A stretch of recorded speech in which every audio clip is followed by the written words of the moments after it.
Halo, perkenalkan aku Bunda Didi, aku seorang food blogger dan juga resep developer. Nah, aku biasanya memasak sehari-hari untuk konten digital, sosial media aku di Instagram, di YouTube, dan lain-lain.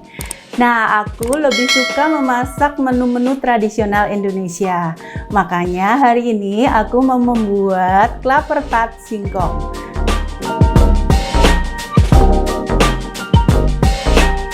Karena singkong itu adalah bahan tradisional Indonesia yang mudah ditemui di mana saja.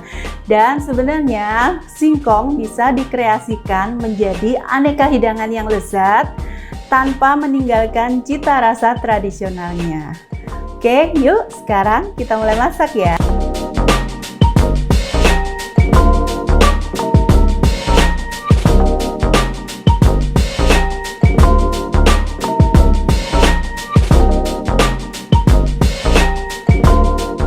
Nah, sekarang kita blender singkongnya dulu ya. Kita masukkan ke dalam blender.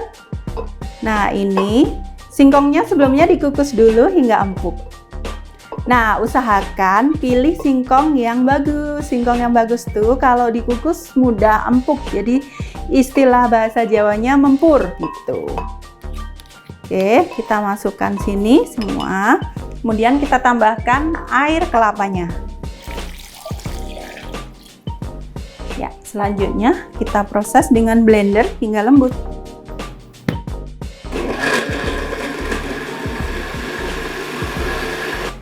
Oke, sekarang kita proses untuk pencampuran adonan. Jadi adonan kita masak agar tercampur dengan rata dan juga nanti bisa kita cicipin kurang manis nggak, kurang gurih nggak. Nah, seperti itu. Oke, sekarang kita masukkan semua bahan.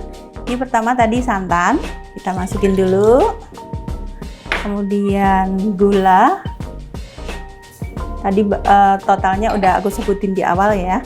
Ini tepung terigu. Oke, kita aduk sebentar agar terigunya larut dulu. Tercampur dengan ini biar nggak gumpal-gumpal nanti. Oke, selanjutnya masukkan singkong yang tadi udah di blender. Singkong halus yang udah di blender tadi.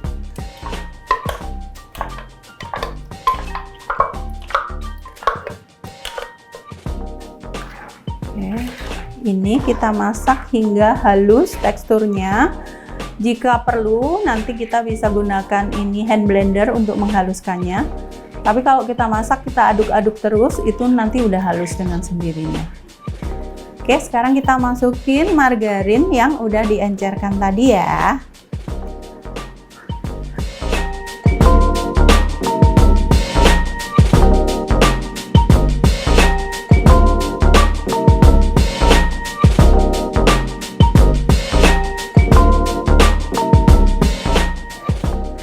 Nah, klaper tart singkong ini biasanya klaper tart yang asli yang ala Manado itu biasanya di oven. Nah, kali ini aku kreasikan dengan dikukus. Supaya apa? Misal teman-teman di rumah, ibu-ibu yang nggak punya oven, tetap bisa membuat klaper tart dengan cara dikukus. Oke, kita aduk-aduk hingga ini rata dan halus teksturnya ya. Jangan lupa masukkan garam dan juga vanili ya. Oke, selanjutnya kita aduk lagi hingga rata. Oke, nah ini lihat adonannya sudah mengental seperti ini. Sekarang kita masukkan kelapa muda ya. Kelapa muda ini pilih yang halus seperti ini teksturnya. Jadi terasa lembut nanti pas dimakan terasa lembut. Kita masukkan.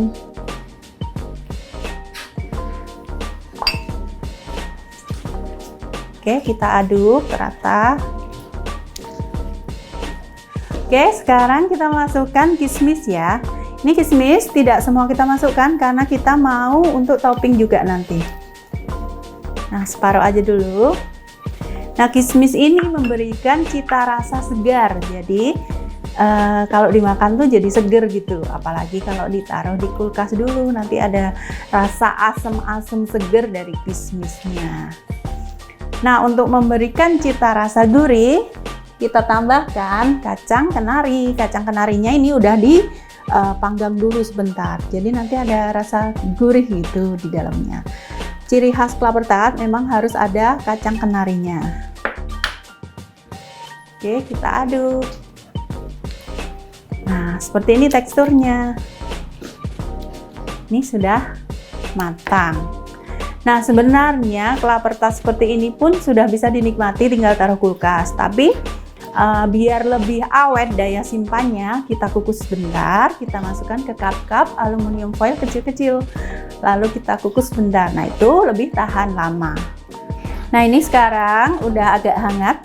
Jadi seperti ini, uap panasnya udah menyusut, udah berkurang. Kita bisa masukin telur. Kalau telur dimasukin panas-panas, itu nanti akan matang duluan. Jadi kalau ini, telur berfungsi sebagai pelembut dan juga sebagai penambah gurih adonan. Nah, ini sudah aku taruh cup aluminium seperti ini. Ini bisa dua cara, bisa di oven. Kalau di oven itu loyangnya dikasih sedikit air panas agar nanti adonannya itu lembut. Tapi cara tradisional juga bisa. Misalnya ibu-ibu di rumah nggak ada oven, bisa dikukus. Rasanya sama enaknya. Oke, untuk di oven ini bisa ditaburi kayu manis langsung. Jadi nanti semakin harum aromanya. Tapi kalau untuk dikukus, kita taburi kayu manis di akhir aja agar tidak larut kayu manisnya ke dalam kelapa tart bawahnya ya. Jadi biar nanti tetap cantik penampilannya.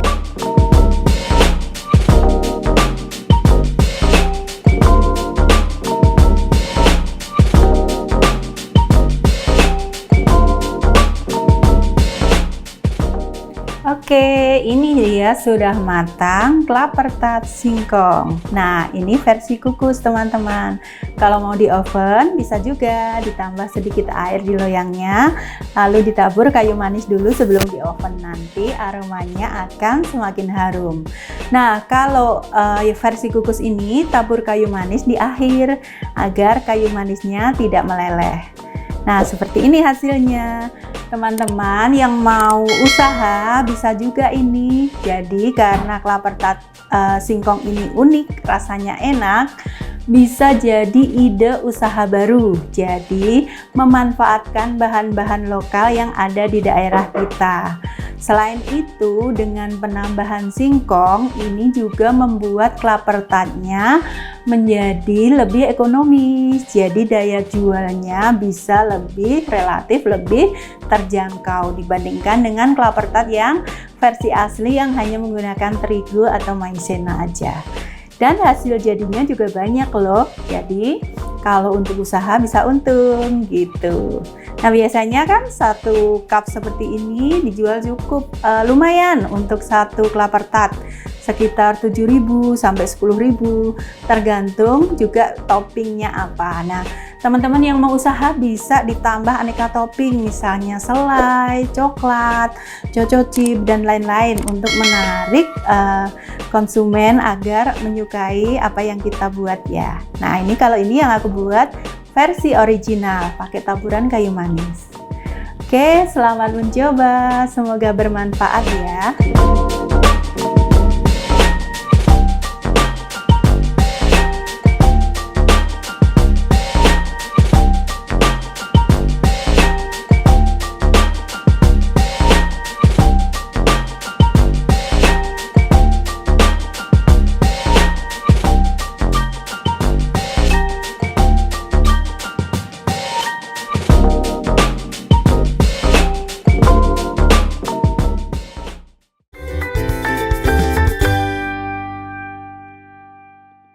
Halo, ketemu lagi dengan Bunda Didi. Tadi kita kan udah masak kelapa tart singkong. Jadi aku mengangkat tema tradisional agar bisa lebih dikembangkan sebagai menu variasi baru untuk usaha kuliner di rumah gitu. Oh iya.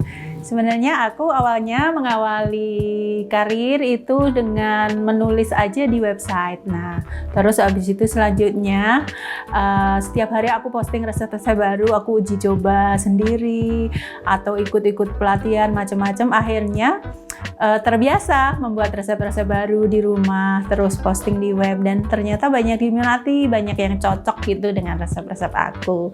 Terus akhirnya semakin lama semakin berkembang, terus semakin dikenal, sampai akhirnya musim Instagram. Itu akhirnya aku juga aktif di Instagram, dan sekarang alhamdulillah dikenal sebagai salah satu influencer di Indonesia juga untuk membuat resep-resep baru untuk klien-klien, untuk ini konten hari-hari di Instagramku dan lain-lain.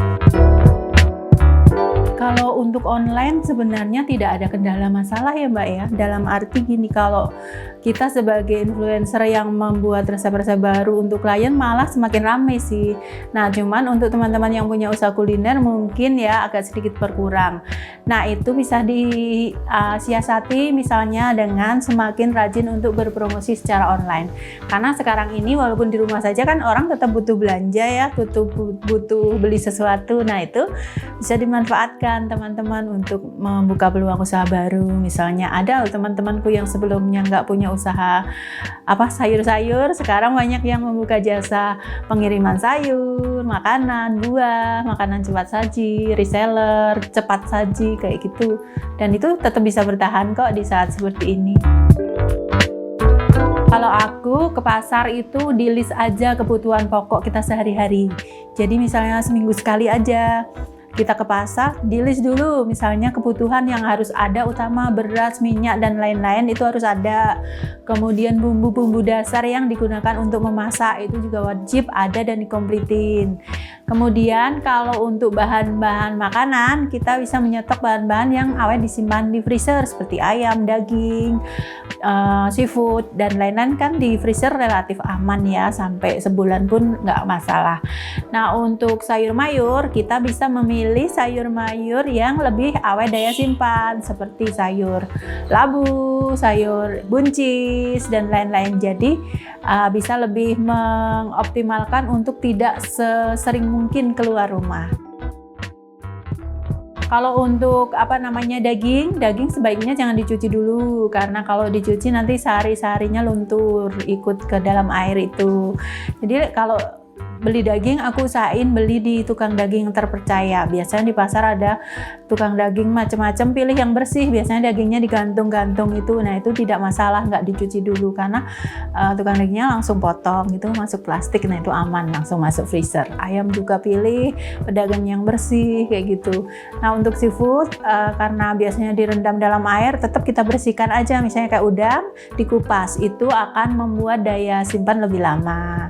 Misalnya cumi juga dibersihin dulu kotorannya, kulitnya, terus dikemas dalam wadah-wadah kecil yang sealer yang tertutup rapat, atau pakai plastik yang divakum atau di sealer juga. Pokoknya asal rapat itu aman kita menyimpan bahan makanan di freezer.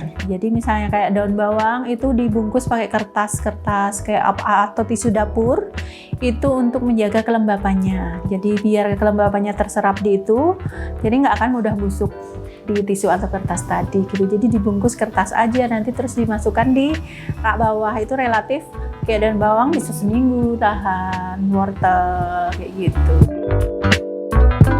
ya. Jadi kalau kita memasak itu paling enggak kita kan harus ada protein untuk keluarga, jadi optimalkan aja protein-protein yang murah seperti tahu, tempe, telur. Itu asal kita kreatif, kita tetap bisa mengolahnya menjadi menu-menu yang enak dan menarik. Jadi jangan lihat bahan dulu, tapi kita harus kreatif melihat cara mengolahnya. Misalnya tempe jangan cuma digoreng, tapi bisa kita bikin tempe bumbu Bali, kita bikin teri tempe yang legit, yang enak. Itu enak sekali, disajikan untuk keluarga pasti suka. Tahu juga bisa dikreasikan jadi nugget tahu, bisa jadi ini kudapan-kudapan yang berbahan tahu, selain hanya digoreng saja. Kalau digoreng saja tentu bosan keluarga ya, harus pinter-pinter aja menyajikan menu yang lebih istimewa walaupun bahannya terbatas dan murah. Jadi misalnya kita bikin ayam goreng, kita ini aja suwir-suwir jadi ayam pedas kayak bumbu Bali itu. Terus bisa campur nasi goreng, campur mie goreng, atau sisa ayam goreng bisa kita masak lagi tumisan dicampur sambal jadi ayam kemangi kayak gitu-gitu. Bisa sisa ikan di balado, sisa ikan goreng atau disuwir-suwir dijadiin apa namanya untuk campuran nasi goreng atau campuran sambal yang sekarang kan lagi tren sambal kemasan tuh, kan ada campuran ikan macam-macam, campurin aja ke sambal terasi, sambal bawang tuh udah bisa jadi lauk baru gitu.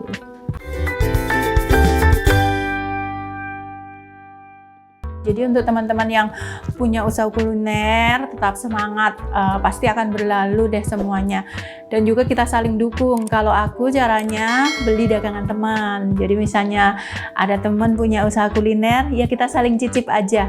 Beli misalnya ini itu, nanti kan akan tuker-tukeran, akhirnya juga saling membantu. Ketika kita beli dagangan teman, kita promosikan juga misalnya kita foto, kita upload. Nah seperti itu otomatis kan membantu untuk mempromosikan dagangan teman. Nah seperti itu, saling bantu, saling menolong.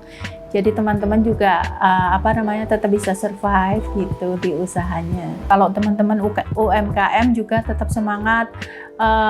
Kita tetap berpikiran bahwa misalnya kita di usaha kuliner, semua orang walaupun di rumah kan tetap butuh makan, tetap bisa jajan. Ya. Promosikan aja secara gencar di online, karena walaupun nggak bisa keluar rumah, sekarang ini kan sangat mudah sekali menjual barang secara online gitu. Jadi kita jangan putus asa, tetap aja promosi aja terus, itu tetap pasti ada kok yang beli, ada hikmahnya gitu. Jadi jangan malu, jangan ragu untuk berpromosi di sosial media, karena itu alat yang mudah dan gratis untuk sarana promosi gitu. Oke, baiklah teman-teman, terima kasih ada kesempatannya untuk berbagi di sini. Tadi udah berbagi resep dan juga berbagi tips di dunia kuliner. Nah, semoga teman-teman yang punya usaha kuliner di rumah tetap semangat, apapun yang terjadi, tetap bisnis harus berjalan. Jadi, tetap semangat untuk berkarya dari rumah, berpromosi, dan juga tetap menciptakan hal-hal baru. Jadi, semoga setelah semuanya berakhir, teman-teman semakin sukses dan juga semakin untuk mendapatkan hasil yang maksimal dari usahanya. Oke, sampai ketemu lagi. Terima kasih.